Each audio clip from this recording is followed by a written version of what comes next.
Bismillah. Assalamu alaikum wa rahmatullahi wa barakatuh. Welcome back to another episode of Voices of the Valley, a podcast by the VRIC Youth. Alhamdulillah, today we are blessed with Sister Duaa Fahmy's presence. She is one of a great friend of mine, and she is a mother, a teacher, a life coach, and we are really excited to have her on this topic of productivity and the Ramadan slump. You know, in the middle of Ramadan, sometimes you get that slump and stuff, and I feel as though you are the perfect person to have. So before we start, tell us a little bit about yourself. Who are you? Who is Duaa Fahmy? It's a good question. I ask that all the time. But first of all, Jazakallah khair for having me. I really appreciate it. Assalamu alaikum to those who are tuning in.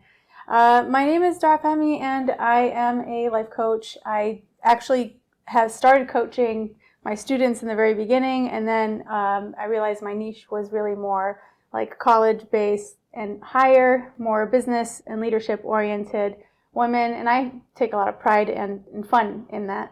Yeah, alhamdulillah. So what is Level Up with Duaa? We know that you founded Level Up with Duaa, so tell us a little bit about that. Yeah, it's basically life coaching, and it's more geared towards productivity, how to kind of tweak your life so that you are kind of aligning your mind and heart. A lot of times we make decisions and we have actions in our roles, whatever our role might be, but it's not aligned with our mind and heart. I'll oftentimes meet people who will tell me, like, this is what I believe, and then they'll show me some things that they do that just don't match up, and it doesn't make sense. And I see this mostly with adults, actually. Yeah. Kids are a lot more receptive to this. Teenagers are a lot more receptive to finding, what others call it the North Star, but what I like to think of it as more of your natural inclination. So it's just what, like, this is what Allah subhanahu wa ta'ala has made your soul to be. And sometimes when so much of life kind of hits us and it attracts us, distracts us, it looks fancy or shiny, and we want to do what's trending, and then we aren't necessarily doing what our heart wants us to do, or what our mind, was attracted to move towards. So I really like to help my clients find a path of peace by aligning all of that together. And sometimes that's a struggle, because a lot of times we don't want to accept that we believe, like, we have limiting beliefs about ourselves. We don't want to accept that I actually believe this very negative thing about myself, and all the actions that are attributed to it are happening because of that belief. It's hard to say, like, oh, I actually believe that I hate myself. Yeah. SubhanAllah, I like that you talked about how adults struggle with some of these things more than teenagers, because as somebody that works with the youth, teens get a bad rap. They do. They get a really bad rap, honestly. It's sad, because honestly, they're probably some of the most resilient of the age groups, in my opinion. There's a lot coming at them, minus the hormones. I mean, that's one of them. But there's a lot in terms of, like, social awareness and expectation, and pressures from parents, pressures from society, pressures from family, friends, everything. And then there's the self-pressure. And on top of that, they're trying to be authentic. Like, I think the major struggle that teens have is to be authentic to themselves, while having all of these outside pressures coming at them to meet their expectations and not their own, It's a lot. It's a lot to handle and to think about. You have all these expectations and everything. So how does that feed into the productivity of some teens? Yeah, I think when it comes to productivity, a lot of times it has to be recognizing what the truth is. So, like, I typically like to consider all life coaches truth seekers, and that truth requires that you look at your initial truth, your own truth. What's your truth? Sometimes when I say truth, people think it's what is to be true. No, that's not what we say. It's my truth. Okay? My truth is different than your truth. I might say something like, what makes a good night is tabbouleh and mensef or something like that. I fully agree. I know. Well, you're Palestinian, so you're gonna You're going to agree with that. So that's something that I might believe in. Others are like, that's not my truth, you know? And so we have to recognize what our truths are, the good, the bad, the ugly. And when we recognize that, then we create a system in our life that basically helps us not combat that truth every time, especially if it's a good truth, you know. Sometimes we have these good truths, like I'm thinking when I was in high school, you know, I just wanted to, you know, hang out with whoever was like nice and kind and, you know, just cool. Yeah. You know, very chill. I wasn't really didn't like the uptight. I was a nerd for sure. I mean, I studied science and I loved being a nerd. There was nothing wrong with that. But at the same time, I also liked very chill, you know, people, you know, I was an anxious person and I didn't want anxiety around me. Yeah. So the problem was I would meet people who were smiling and happy, and in my mind, I'm like, smiling and happy means they're chill, nice, kind people. Well, that's not what happened. It is not. That's not what happened. You know, I would befriend these people, just seemed seemingly great characteristics until you find out, oh, they have a boyfriend. Oh, they're doing stuff, you know, that they shouldn't be doing. And you start making excuses for them because what's happening is I have made a truth and now reality is kind of like attacking that truth. But I'm holding on to my truth so strongly that I'm willing to defend the reality, defend the truth from the reality, you know? And that's what's really hard as a teenager, and it's also hard as an adult, to be honest, especially when, as an adult, you've been holding on to that truth a whole lot longer. Yeah, it's harder. Yeah. Something becomes the norm. Exactly. I think now so many things are becoming norm for our teenagers. Yes. And it's really hard for them to realize, hey, you know what, let me step back. This is not it, right? Yes. Yeah. Friends groups, different things like that.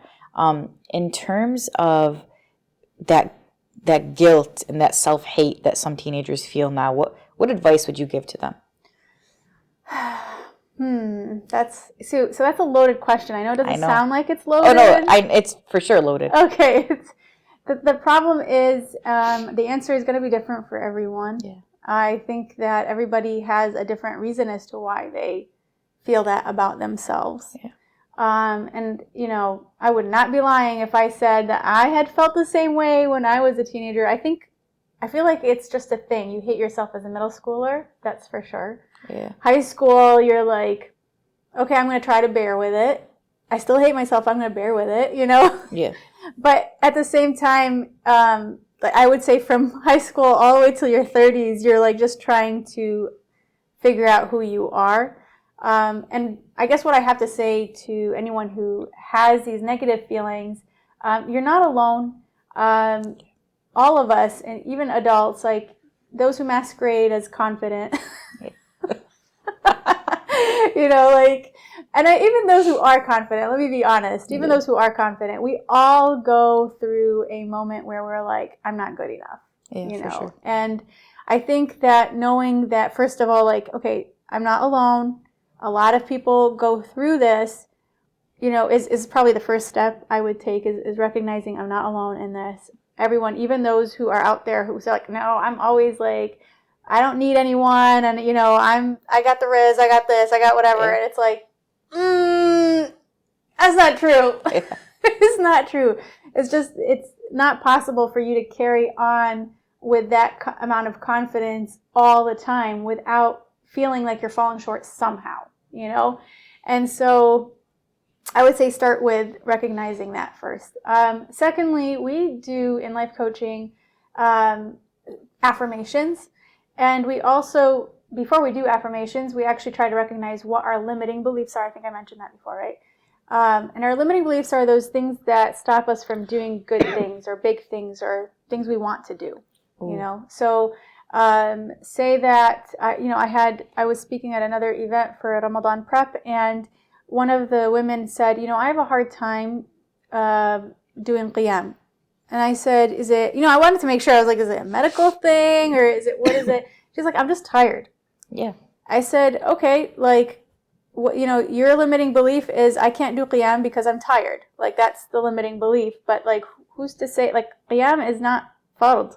Yeah. That's one. Where could you put your, energy elsewhere? That's one. Two, you don't have to be standing. Like if you're saying you're not going to pray at all because the standing part is stopping you, then that's your limiting belief. Is that I'm not going to pray because I have to stand. Well, start by doing it sitting. Yeah.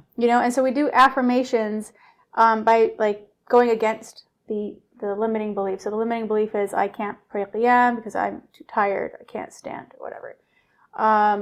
And so the affirmation would be, I want to please Allah. I'll do so in any way I can. Like that could be an affirmation. Now, affirmations are not supposed to be that complex. It's hard to coach someone how to do an affirmation through a podcast. Yeah. That's not really possible. I have a whole class on it. So that's why you have to sign up. So what's this class? Yeah. I mean, I have many classes, but I do have a Ramadan prep class. But that's actually how I will teach a lot of my clients how to create affirmations so that they can enter Ramadan in a positive light and create life-changing Ramadan choices. For sure. Yeah. And I think on that topic of limiting beliefs and life-changing Ramadan choices, towards that second week of Ramadan, that second set of those second 10 days of Ramadan, a lot of people, they're not really progressing in their goals the way they wanted to. You're really behind on your Quran, or, maybe you're so busy with life, work, school, whatever it is, and you just feel defeated. How do you pick yourself up from that slump? Yeah, that's a really good question, because I think, like I said, adults have this problem too. I think it's a universal issue. Well, I'm a runner, okay? I used to run cross country and also track. Cool. I actually literally jumped hurdles. So no way. I think it's kind of ironic, but I love it. Now I do life hurdles. But the reason I'm mentioning this is because, especially for cross country, you can't run cross country, which is like long distance running, the way you run track. Okay, I'm actually a sprinter. I'm not a long distance runner. Really? My coach told me to do long distance running just to keep, in shape. And it was a struggle. Can you imagine a sprinter? Yeah. Running cross country? Like, that was such a shift for me. We oftentimes try to approach Ramadan as a sprinter. Okay, and you can't sprint through Ramadan. That's 30 days. That's a long sprint. That's a long sprint, man. We can't even, we sprint like a minute at most, I think, unless if people got better than that. But like, we don't sprint more than that. Yeah. You can't do a 25-minute sprint. Oh, that's if you have really bad numbers. Which unless of course I had bad numbers because I was a sprinter, but I started at 32 minutes and it went down to 25. That's great. Most improved at the time. You're not Uasian Bolt, but it's okay. I wasn't, but I bolted in my own way. Yeah. So, what I recommend everybody when they enter into Ramadan is change your mindset. And when you enter Ramadan, recognize it as a cross-country run. Okay? You want to end strong. And you want to make sure that you start with a pace that can be continued and only get stronger as you go. So those of you who haven't been reading your Quran ever, prior to Ramadan, like starting all of a sudden and trying to keep it up all the way through might not be something you can do, especially in your state of, your mind might be in a different state than it was last year. And especially this year, I think all of our minds have been in a different state, especially with what's going on in Gaza, right? So we have to keep that with, we have to talk about it and approach ourselves with grace, And so as we approach Ramadan, look at it as, okay, how can I pace myself so that I can become better at the end? Okay, I don't normally read Quran, a juz'ah every day. I don't do that. So what I'm going to do is maybe start with half a juz'ah and then, build up as I go, and I'm going to increase more at the last 10 days when, we're normally on fire, or as I like to say, supersonic mode, I love Supersonic. Just like Cool. Sonic the Hedgehog. He's awesome. Noted. Yeah. For sure. I think a big thing is people get caught in the comparison game. My friend actually did 3 khatams this Ramadan, and I'm barely holding on to like Surah Al-Baqarah. How do I reckon with that? Even everybody's in a different life circumstance, but they don't realize that. Yeah, that's a very good point too, SubhanAllah. I was just reflecting about this as well, and this is more of an adult reflection, but I was thinking about how this is going to sound weird, but how like with women, we oftentimes try to get our girls married very young, okay? Yeah. And so when they marry them off at a young age, it's at least where I was living at the time. You're living in Arab Central. It's okay. I was, and they like kind of judged you after if you've hit your 30s and you're not married. Like there's something wrong with you. Like that's how they think. Like what's wrong with you? Stop being picky. Why am I mentioning this? Is because a lot of the women who chose to marry young almost kind of saw it as a status to marry young. And I know for a fact some of them married because it was a status to marry young. Oof. Yeah. And I know that they struggled, throughout their marriage. Some of them with, later on with divorce, and some of them who just could not and cannot see their, partner as a friend, And so I thought about this. I was like, subhanAllah, how we oftentimes, approach life like it's a race. Like we have to, just get it done, as if getting it done is like getting the object that we're trying to achieve done is the actual goal. It isn't. It isn't the goal. And just like marriage is not the goal, it's about getting closer to Allah subhanahu wa ta'ala. That's the same thing when it comes to our approach in Ramadan. Yes, she probably read 3 ajza every single day and was able to finish the Quran 3 times. But where's her iman? Okay, and also comparatively, what if her iman went down from last year?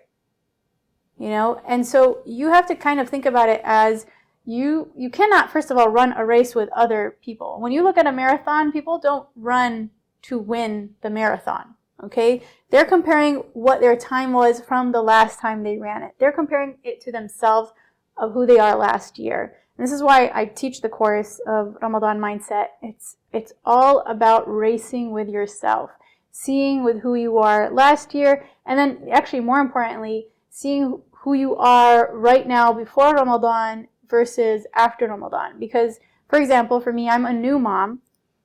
So Ramadan is going to be very different for me, I'm never going to have ever been in a state where I could be prepared right now, with a child. Like that's going to be different. I have to approach it differently. Am I going to be able to read the same amount of Quran or go to the amount of halaqat or do qiyam like I did? I honestly don't know. I would be surprised if I did. That would shock me. But it would be so unfair if I compared myself to, another mom who just gave birth, because maybe that's her second.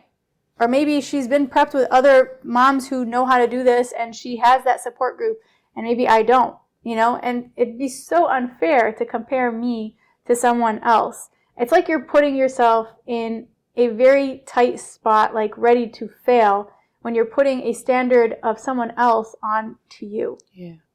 It's almost like, and this is what I think about it. I mean, I hate Texas driving. Like it's literally the worst. They cannot drive here. Okay, I come from Dearborn where they have terrible driving. Okay, Chicago has bad driving. That's not true. Yes, come on. I committed that Dearborn is bad. You have to admit Chicago's bad. Chicago's the best. Chicago's the worst. No, I'm kidding. Texas is the worst. Chicago is bad. Dearborn's bad. New York is bad. Texas, by far, the whole state is worse. I would rather drive in New York. But anyway, I digress. You're driving, and these people will pass you up in the highway. They'll be right behind you.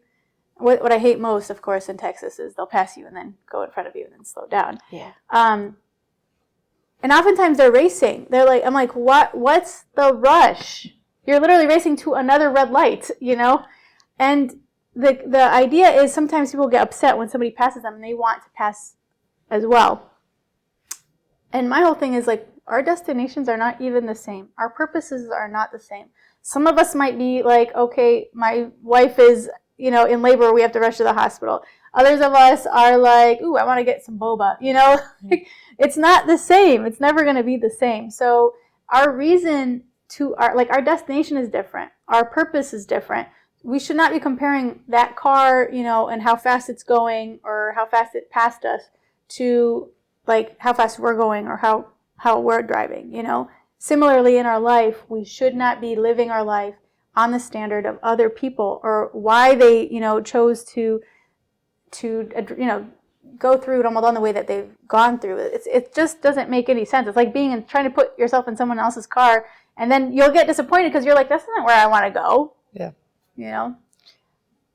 But we all have the same end destination. So how do you deal with that? On paper, it looks like doing 3 khatams is way better than doing none. Or on paper, it looks like praying Tarawih in the masjid every night is the same. And I know that me and you, inshallah, we want the same end destination, Jannah. Yeah. So how do I deal with that comparison? That's a really good question. I like your questions.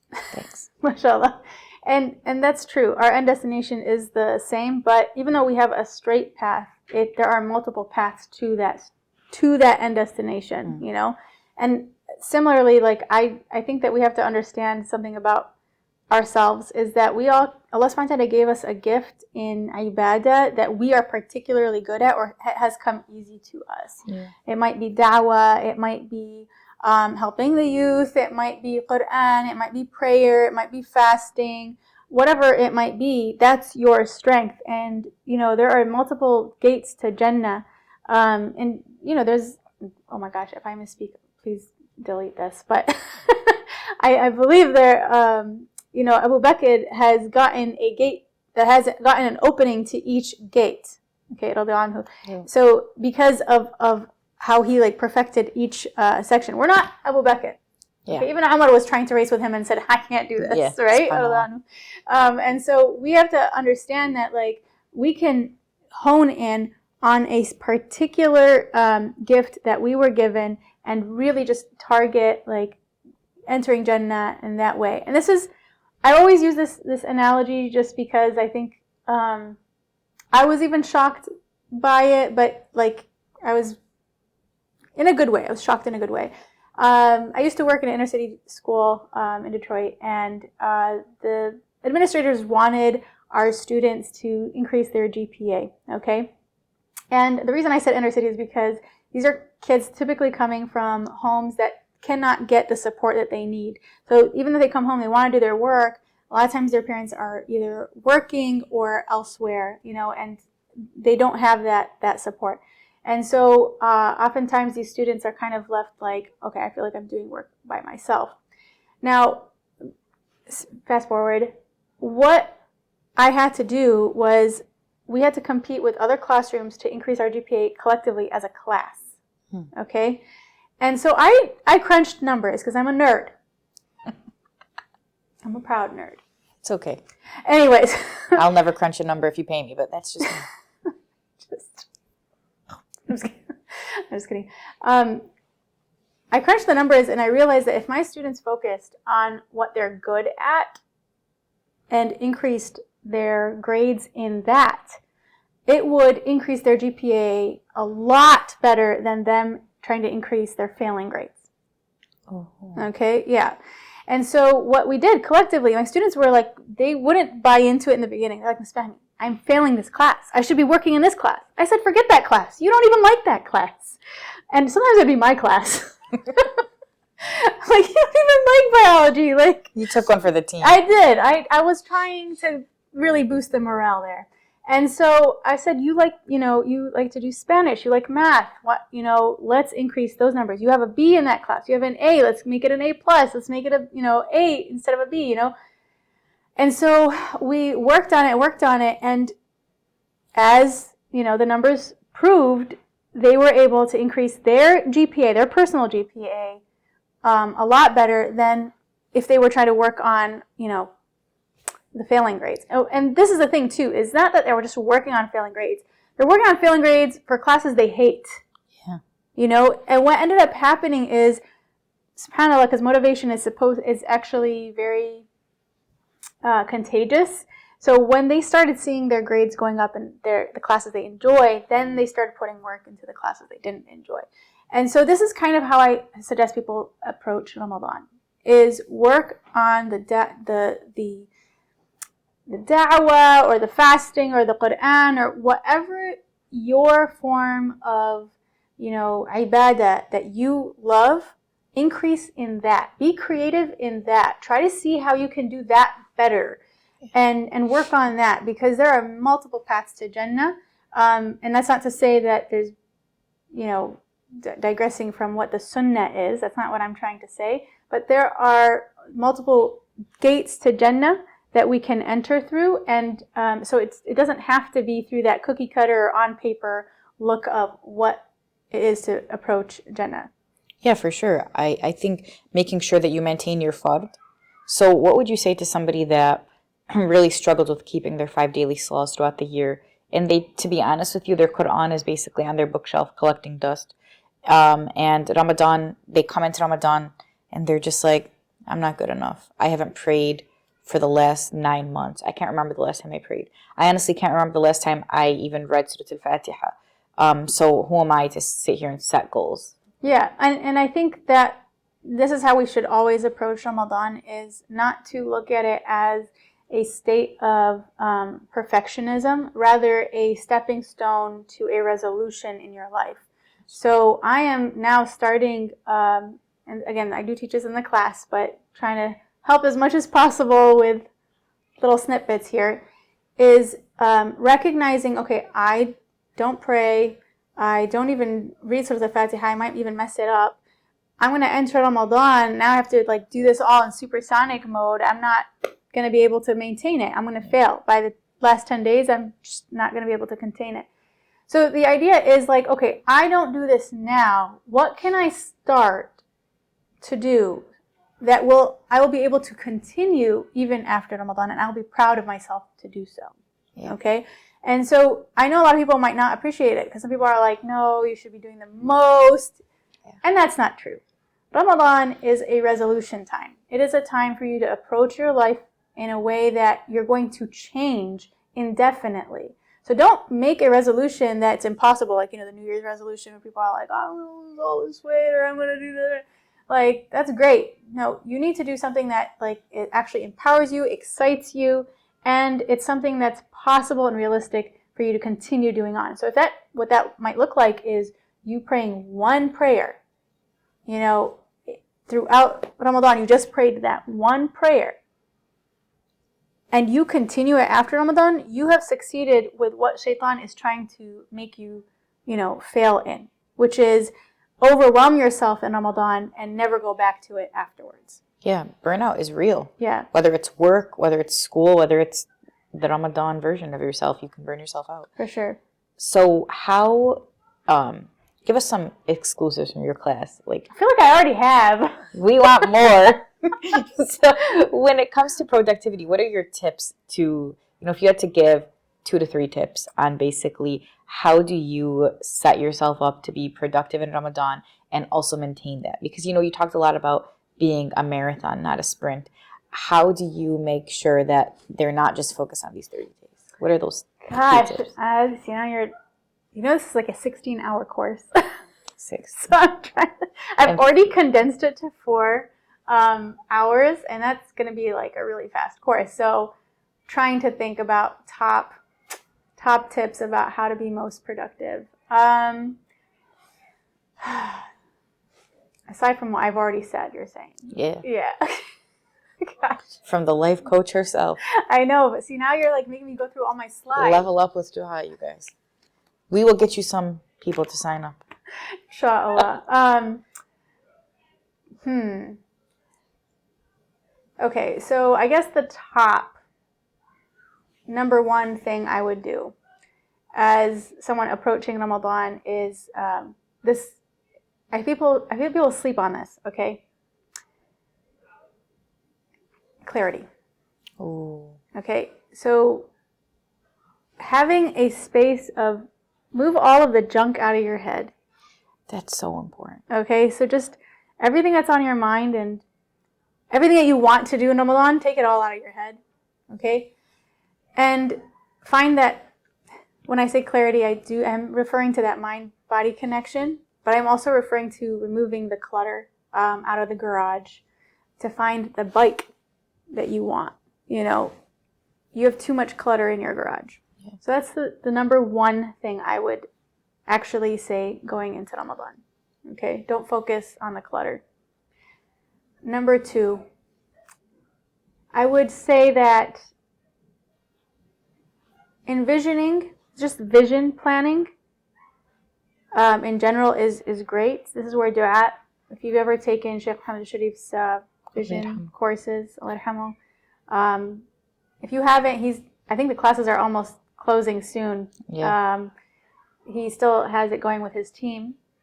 MashaAllah, may Allah accept it from him. Ameen. But phenomenal, like du'a making via vision planning. Yes. Okay, so I know I'm giving you guys like snippets here. Like there's a course in each one, to be honest. No, for sure. But that's the best way I could describe it. And then the third thing is connected to the second would be just your du'as need to be like, yes, they need to be connected to your vision, but they need to be du'as that excite you from beginning of Ramadan to the end of Ramadan, and you continue.